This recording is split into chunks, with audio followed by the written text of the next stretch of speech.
Good morning or good afternoon, wherever you may be, and welcome to our webinar today.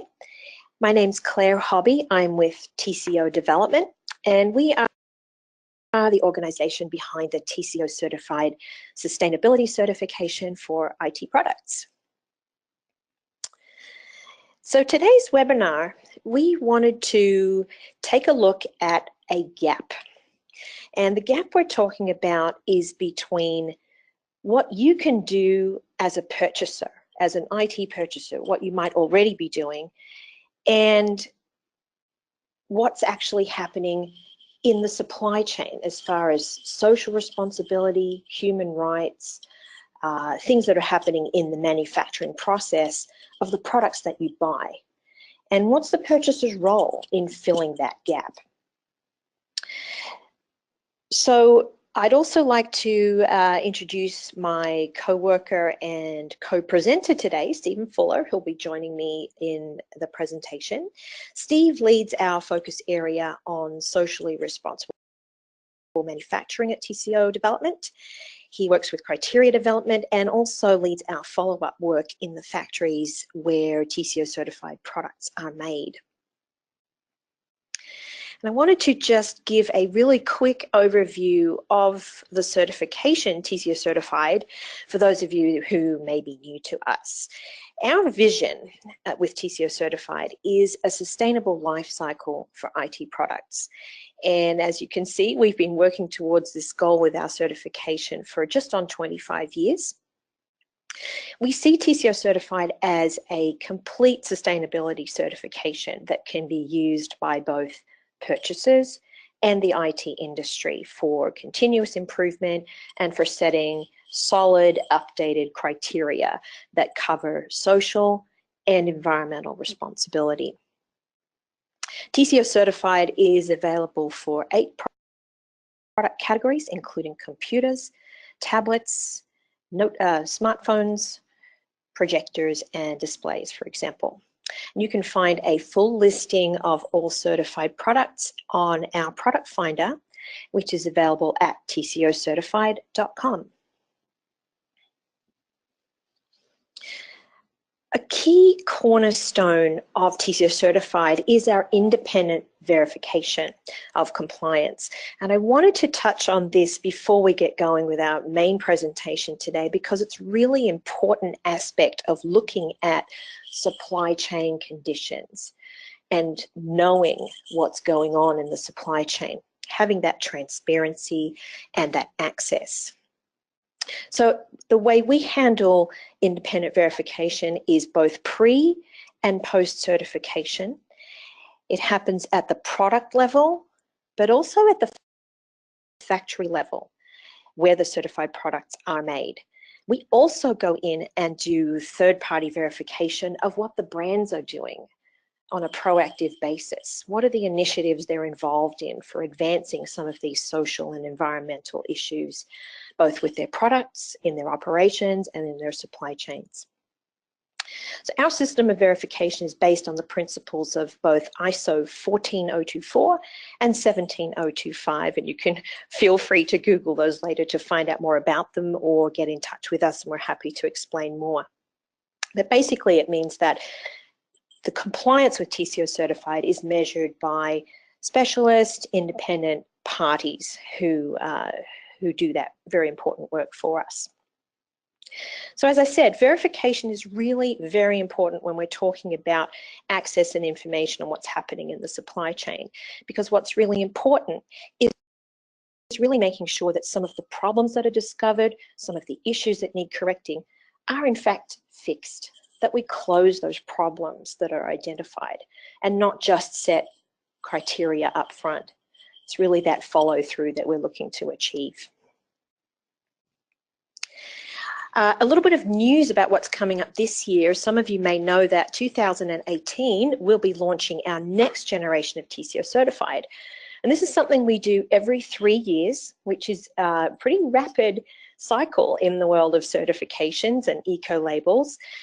We believe this is really important if we're going to drive progress towards that sustainable life cycle we talked about. We want to make sure our criteria are current, that they're relevant, and they're definitely in line with new technologies, which, as we know, develop very, very quickly. So to kick things off, we'll be getting in touch with you later in March when we'll release a draft of the new criteria, and we'll definitely be looking for your comments, your feedback, your questions between March and the end of May. Then we have a time where we're able to adjust based on your feedback if necessary, and we open it up to industry to pre-test and pre-certify their products in September before going live with the first certified products in early December. So definitely look out for some communications from us about some upcoming seminars and workshops where you'll be able to dive into the details of the next generation. We definitely want you involved in that. So, a quick look at IT products and sustainability risk. And I think most of us in the purchasing world and definitely the IT product space understand that there are risks associated with IT products. Let's talk about some of those. I think we can say there's a fairly high awareness that there are some environmental challenges with IT products. If we look at issues such as energy, hazardous content, for example, and that buyers have really done a good job in many cases of incorporating some of those issues into their purchasing policy. And those demands are very much heard by industry. Industry pays attention to what the buyers are asking for, and those RFIs and RFPs that include those environmental criteria are really starting to have a positive effect. But what about social responsibility and supply chain issues? How much do we know and how much do we see about what's going on in the factories where our computers and IT products are made? And how can you verify that the social criteria you put in your purchasing policy is actually having an effect? And it's worth noting that the supply chain for IT products in particular is especially complex. It's global, not always very transparent, at least to purchasers, and we don't have a lot of insight or access to it. And across the board of many, many consumer product categories, not even brands themselves always have great insights into what's going on in their own supply chains. So there's an immense level of complexity here that is particularly difficult to navigate if you don't have a high level of access and expertise. So some of the specific challenges we wanted to look at more today are what's happening in the factories themselves. And when we talk about supply chain and social responsibility, we also go into areas such as responsible minerals, conflict minerals and such, anti-corruption activity, for example. What we wanted to look at more closely today was our experience in dealing with the factory environment and some of the work we've been doing in the last few years of actually correcting some of the non-conformities that have been discovered in supply chain facilities in the process of certification. So some of the specific challenges we take a look at in that process are these 6: labor law, forced labor, discrimination, rights of the child, health and safety, and freedom of association. And these 6 challenges are typically covered by the core ILO conventions and UN conventions as well. And those are typically aspects you'll see in a code of conduct that you may already request as part of your purchasing policy.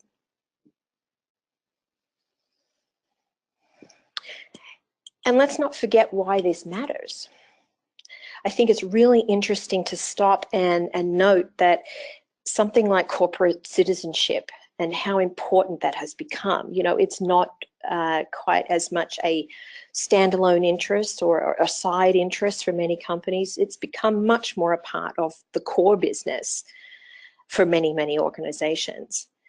And connected to that, we have brand reputation. not only yours as a purchaser, but your customers as well. And not only yours as a brand, but your customers as well. Regulatory requirements. I'm sure you know we're seeing more and more of the social, human rights aspects coming into the regulatory space.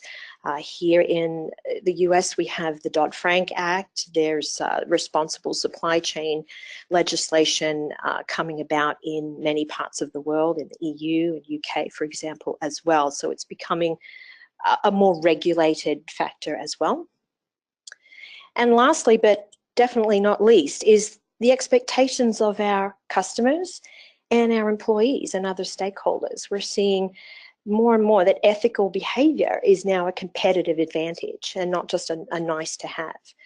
So, and with greater transparency being requested around some of these topics, the expectations are rising for companies to deliver on some of those principles. So these are things that are really worth keeping in mind. So if we talk about the supply chain of an IT product, I thought it might be interesting just to take a snapshot at what some of the facilities actually look like.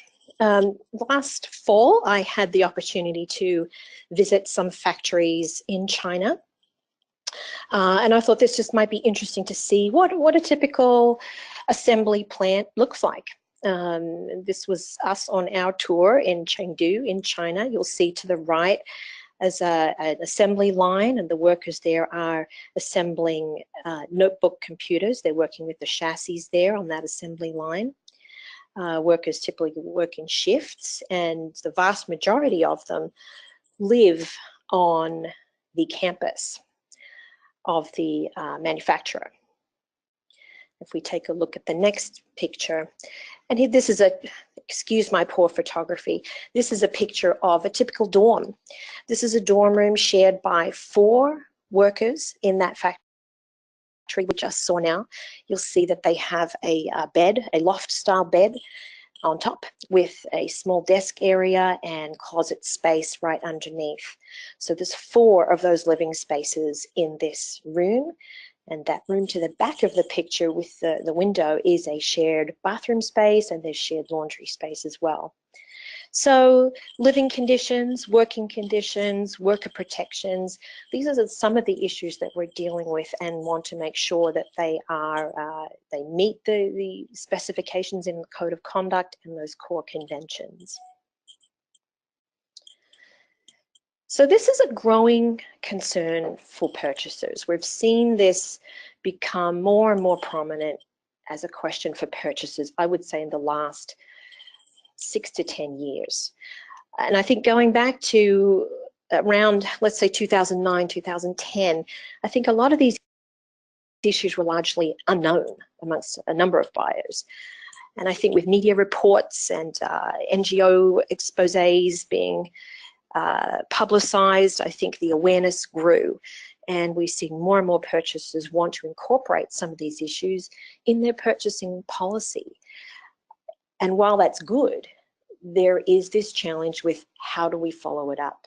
How do we go into the supply chain and make sure that what we're asking for actually is having an impact? So while the awareness increases, so can the risk if we're not able to access and find out what is actually happening and whether any problems that are detected are being closed as we would want them to be for our purchasing policies to have an impact.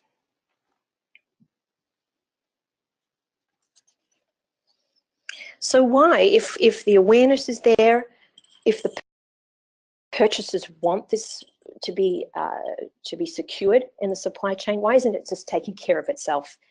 I think there are a few factors here, many factors to consider, but here are just some, and I think we want to be mindful of the market and industry conditions, such as continuing cost and time to market pressures that manufacturers and brands face. And I will add to that, though, that there is quite a movement now where several brands are really working hard on some of these issues and are finding there are efficiencies to be had when working in a more sustainable, socially responsible way, really making sure that their workers are taken care of and protected. We also want to be mindful of some of the supplier companies are very, very large, and several brands may share a supplier facility. So that supplier is manufacturing for a number of computer brands, let's say, in the same facility. And this means that as a single brand, you may have limited influence on that very large supplier. And that may mean that there's not so much incentive for that supplier to implement what you want them to. So that's also something to keep in mind. And on the other side of when we have criteria and we want them to be enforced at the factories, sometimes there's a problem with local laws not being enforced by local authorities in areas such as payment of wages or working hours, for example. Some of the audits that are already part of criteria or existing systems may not be followed up. And if they're not follow up, what are the consequences of not making the corrections that you find? So these are some of the issues that point to this gap that we're talking about.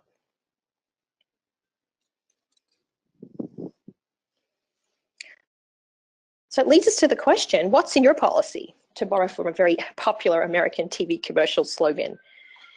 And I would say that a code of conduct alone is simply not enough. And this is the gap that we're talking about. So you may have crafted a very well thought out purchasing policy that includes environmental criteria, may even include social and supply chain criteria. It may include a code of conduct, may ask for factory accreditations or audits, for example, in the factories. Could be a very solid policy. But then what insights do you have? Do you get to see a corrective action plan based on what you're asking for? And beyond that, do you get to see what corrective actions were discovered? Do you know if they were corrected, in fact? So there's a good chance that beyond your policy, the insights are fairly low.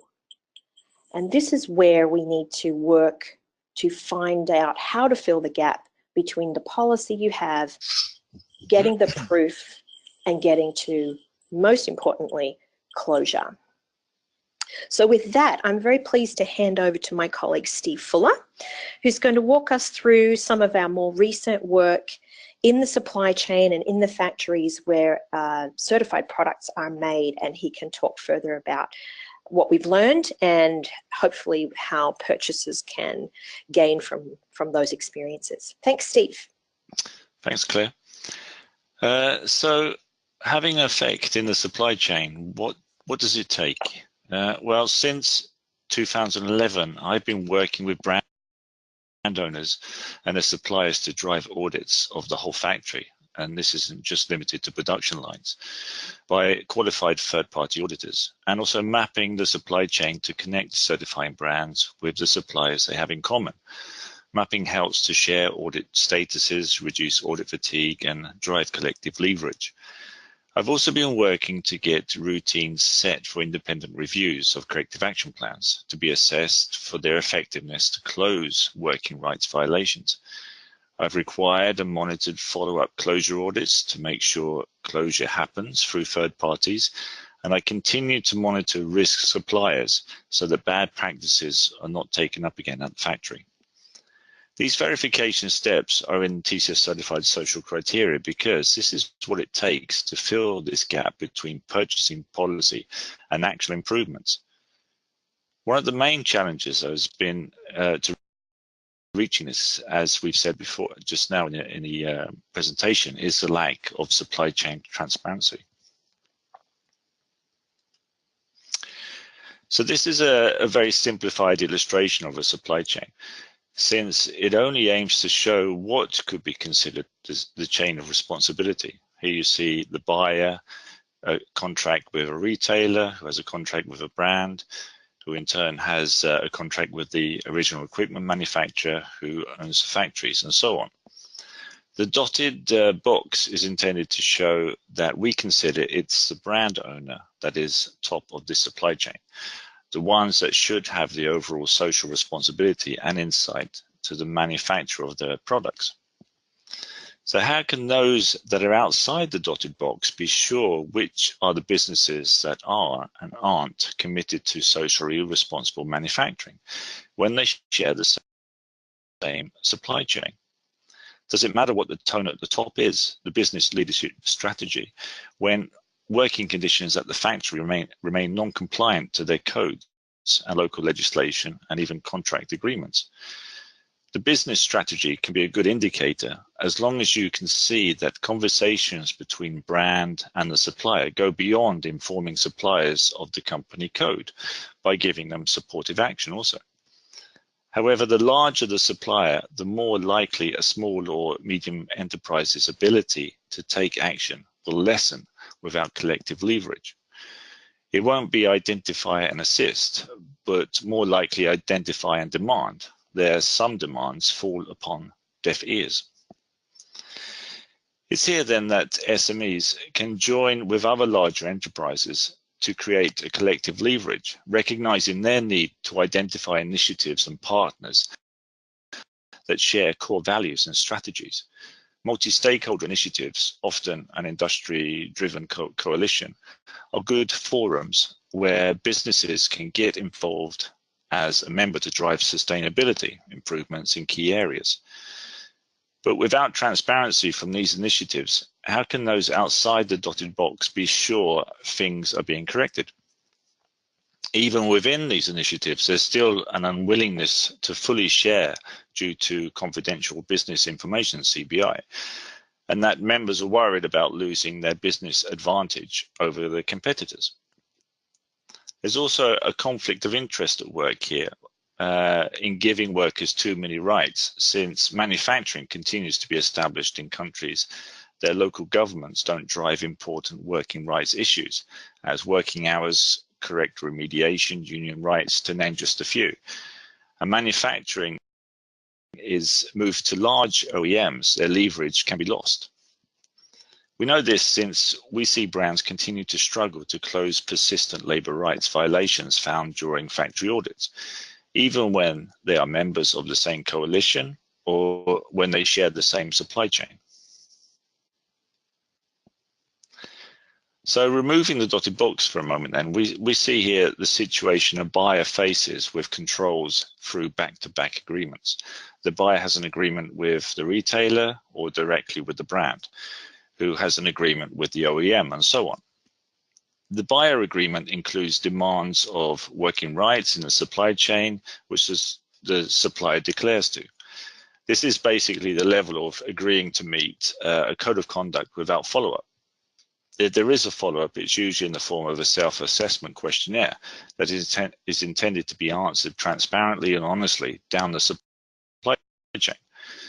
But this kind of worker rights implementation doesn't present a credible follow-up agreement demands and presents a big risk that products may continue to be manufactured under bad working conditions. This kind of situation has gone on for years with some buyers until there comes a leadership decision that that will demand that they do follow-up audits also. So this sets the buyer in a situation similar to this illustration, that the responsibility is now theirs to set up independent reviews of the brand, the OEM, and the audits at the factories. This will likely demand the allocation of many resources from the buyer. Not only third-party audits need to be conducted, but to make closure achievable, a review of the corrective action plan, a closure audit, and continued monitoring of maintained closure are all necessary steps that will demand time, resources, and experience from the buyer. Without these additional controls after initial audits, the buyer can't be sure that the non-conformities have been closed. And without even enough leverage on the factories, it's unlikely the key labor rights violations will be closed at all. The buyer can, by contract, place these follow-up requirements on the retailer, but this is only moving the problem one step closer to the suppliers and not really toward a solution. which is to close the audited violations. A third-party certification has the benefit of being inside the dotted box.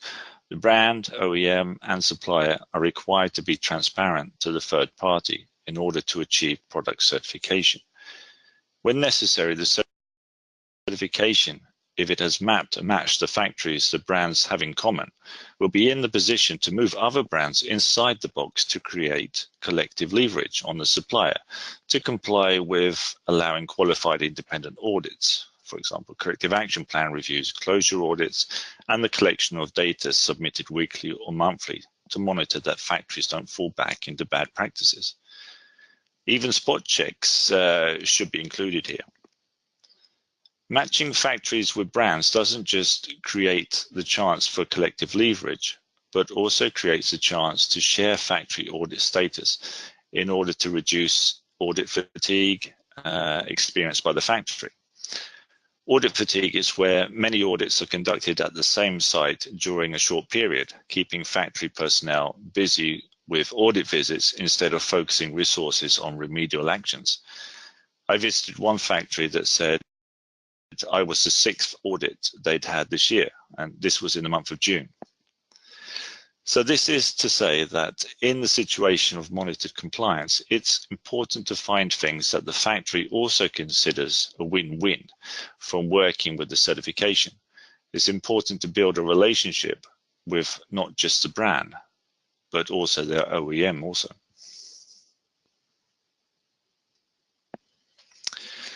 So a closer look at the key areas that closure requires. From my experience in working with audits and closure, these are the necessary steps to implement. Starting with the brand owner, the code of conduct.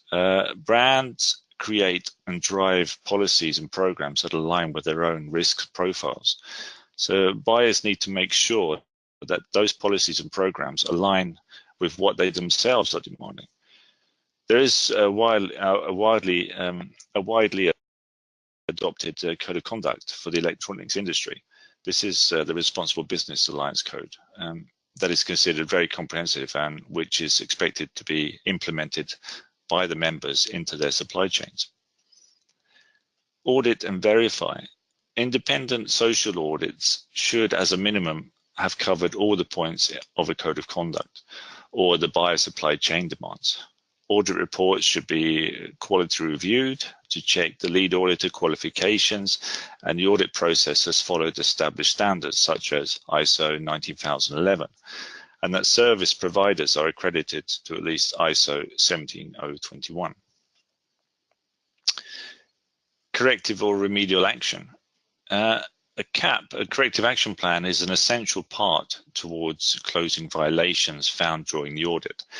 Here it must be the job of the audited factory to conduct a root cause analysis by discovering the failure in the management system that allowed the violation to occur, and then make a plan to remediate it to avoid it happening again. Corrective action plans are the responsibility of the factory to make and follow, but they should also be reviewed for their effectiveness to actually close the violation by the auditor. Re-audit and verify. Independent closure audit, preferably conducted by the same auditors that conducted the initial audit, should be done. The closure audit need only cover the violations points that were found during the initial audit. However, new findings can be added to the closure audits if they're discovered. And closure and consequences. At this stage, it should be possible to close the audit and enter the stage of monitoring continued compliance in key areas of concern, such as working hours. If closure is not achieved, then there needs to be a consequence, either a contract violation that leads to loss of business for the brand, or more time is given to close the issues.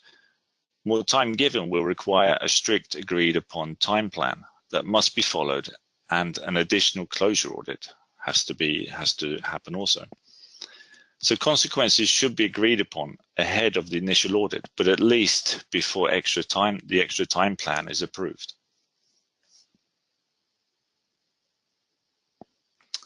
So here is an example of one supplier's progress towards compliance. And this is shown over a 2.5-year period of audits. Although columns 4 and 5 are there are only 3 months between these controls. So this particular supplier was being used by 6 certifying brands. This was a learning period for us also, since it took a little while for us to understand just what it was brands couldn't do by themselves, and what it was we needed to do to close persistent violations. So the first column shows an initial audit. There are usually more findings than this at the first third-party audit at the factory, but for space reasons, we're just showing here the ones that became persistent. These almost always are labour rights violations. You see one priority for working weeks. The priority meant that the factory soon after conducted a closure audit, which they monitored themselves. Not very successful, as you see. Third corrective audit was more successful since it was monitored by a brand owner. But even here, we still see major violations persist to local laws, etc. That should have been closed by this time.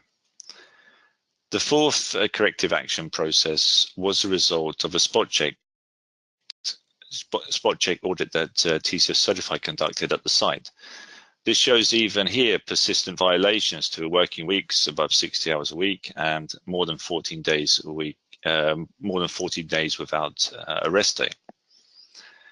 So the fifth column you see there shows TCO Certified's decision to gather enough collective leverage on the supplier in order to close remaining major findings. So we gathered the 6 brands that use the site as a collective group to monitor closure and set a deadline of 3 months. 3 months later, the situation at the factory was quite different. The group monitoring continued for an additional year to make sure that bad practices didn't return. By monitoring working hour data, you can be better prepared for the next audit at the factory when you can compare your collected data against the factory records. I'll finish by summarizing that the table shows what kind of closure can be achieved by demanding code of conducts and audits, and what level of closure can remain if violations aren't monitored correctly to the end with corrective action plans and closure audits. So this table illustrates the gap between purchasing policy and actual improvement. And with that, I'll end here and hand back to Claire.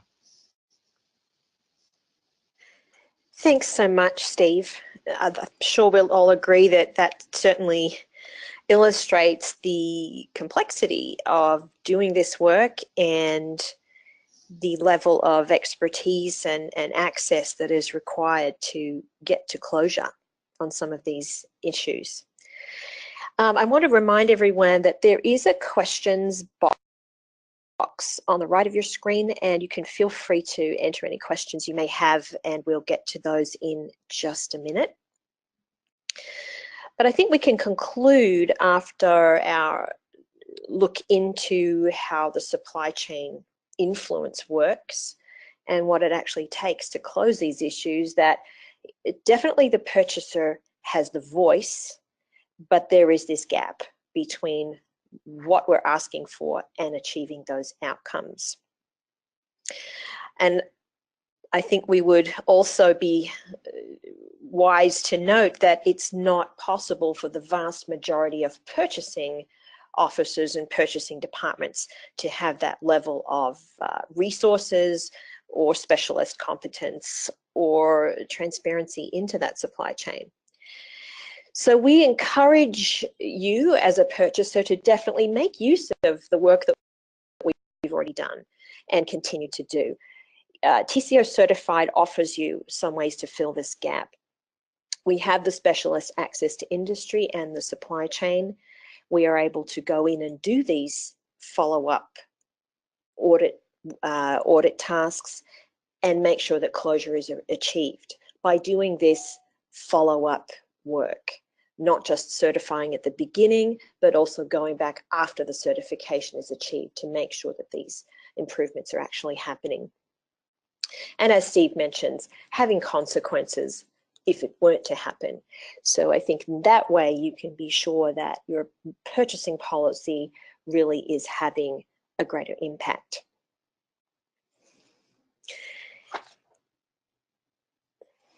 So we do offer, with that in mind, some resources to help purchasers get on board with using TCO Certified, finding out what's available, how to have the conversation with your vendors, for example.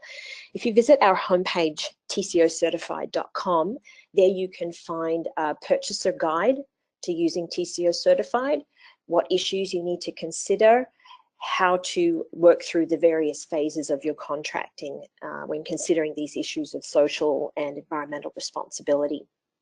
You can also feel free to email us at any time, follow us on Twitter and Facebook. Also make sure to sign up for our newsletters at tcocertified.com, where we'll be keeping you updated on our next generation coming on this year. So with that, let's get to some questions. First question that one of our attendees has entered. Let's see, asking if TCO developments involves all stakeholders such as manufacturers, suppliers, retailers, and purchasers in the process of developing standards. I can maybe grab that one, Steve. Yes, we are a multi-criteria, multi-stakeholder process, you might say. So during our 3-year development cycle of our criteria, we consult regularly with all the stakeholders you mentioned, also NGOs, activists and special interest groups as well in various topics. At the end of the day, when we decide on the criteria, we take all that feedback into account. We pitch our criteria at a level that is challenging, but also realistic for industry to fulfill at a volume level for those products that purchasers are more likely to request.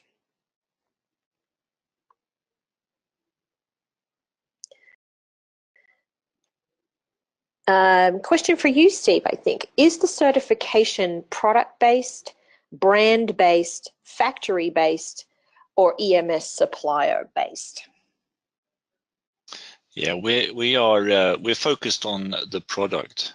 So we when it comes to factories, we're tracing the factories that are producing TCO certified products. So we're not certifying the brand, in that way. So yes, it's very product based.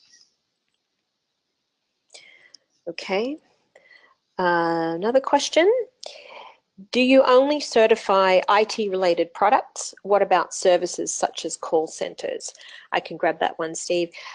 For now, it is IT hardware. So typically the products you would see on your desktop or for personal mobile use, typically they are products that are intended for commercial customers, volume purchases, public, private sector, but there's definitely some consumer items in there as well. But currently, no, we don't certify services such as call centers.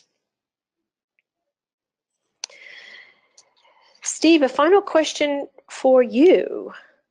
What do you do if the corrective actions you detect are not fixed? Yeah, there is, as we mentioned before, it's the consequences.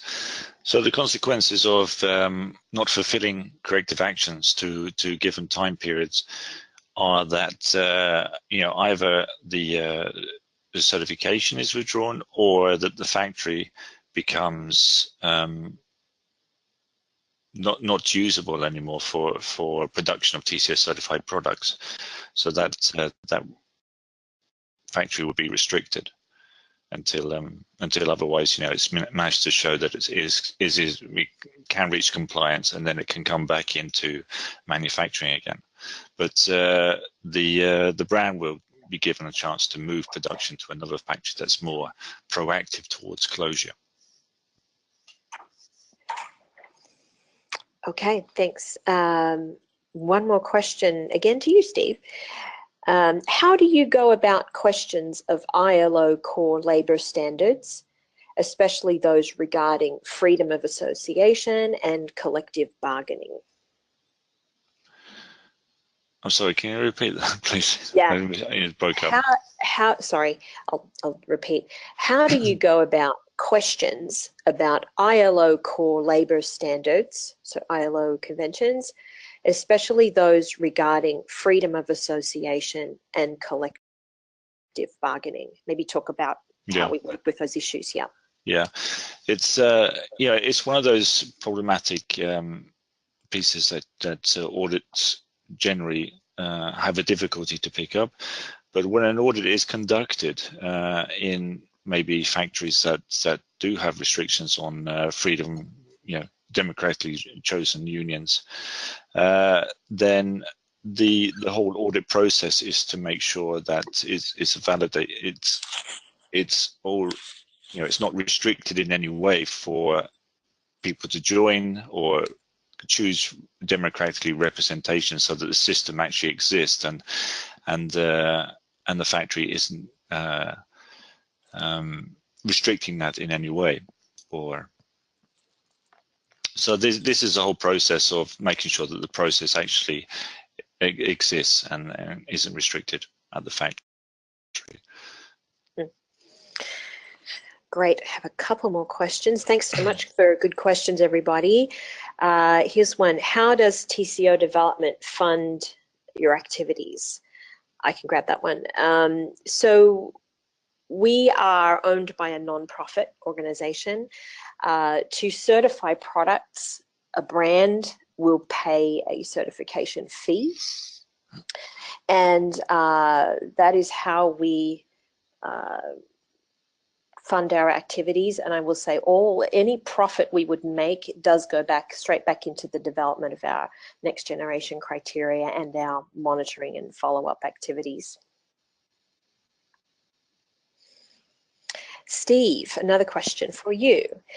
How do you make sure that your audits give you a good picture of what's actually happening? Can the management hide some things from auditors?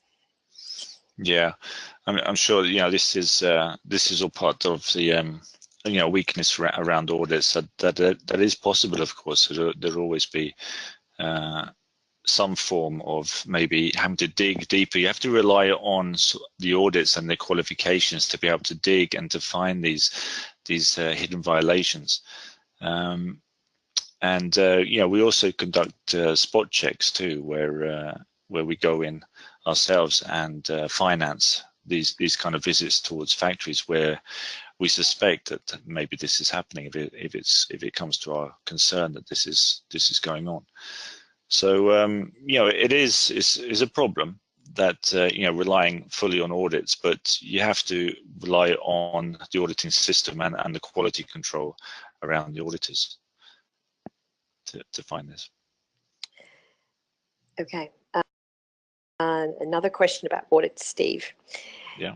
Are your audits ever not announced, or are they scheduled ahead of time?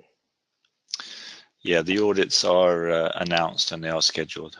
Yeah. Okay, I have a couple more parts to this question. So, do you interview employees directly as part of that process? Yes, the interview on the employees and the work representatives is part of the process of the audits. And a final part to that question is, do you find any difference with the outcome if a female auditor interviews a female respondent? Do we have any comments on that? Do we have any experience with that, Steve? Yeah, just personal experience. I found that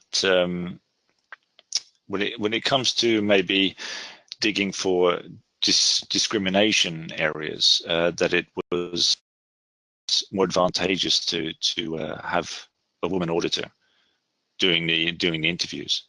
Actually, from experience, it helped. Also, to Steve, how important is it to have access to employees? And if you do, are employees forthcoming if there are issues they want to bring to light? Yeah, from experience, this can depend on the country that you're visiting a lot. You know, there's potentially a risk when you're interviewing employees in China that they have been coached before they come into the interview room. You know, and they feel pressure to answer the questions. But it also, this comes down to the cleverness of the auditor to be able to sort of get the answers, to get them to talk up. And also in, yeah, when I was in Mexico doing audits there, I felt that people were extremely open and talkative, and you know, shared a lot of points of view. We got a lot of information through the interviews in Mexico compared to getting information where we had to be a bit more clever, you know, to dig and get the information in China. And so, follow-up question on that, Steve: if the worker interviews are done on-site at the factory or off-site at another location? Yeah, all the interviews are done on-site, on location. Great. Well, thank you for a lot of really, really important and specific questions. I think this was I hope this was a helpful conversation to many of you, and we're more than happy to take more questions through email, either to me or to Steve. Definitely looking forward to continuing those conversations offline with any of you that feel you want to talk further. Thanks everyone for today. We'll look forward to seeing you on our next webinar, and wishing you a great 2018 and good rest of the day. Thank you so much. Thank you, everybody.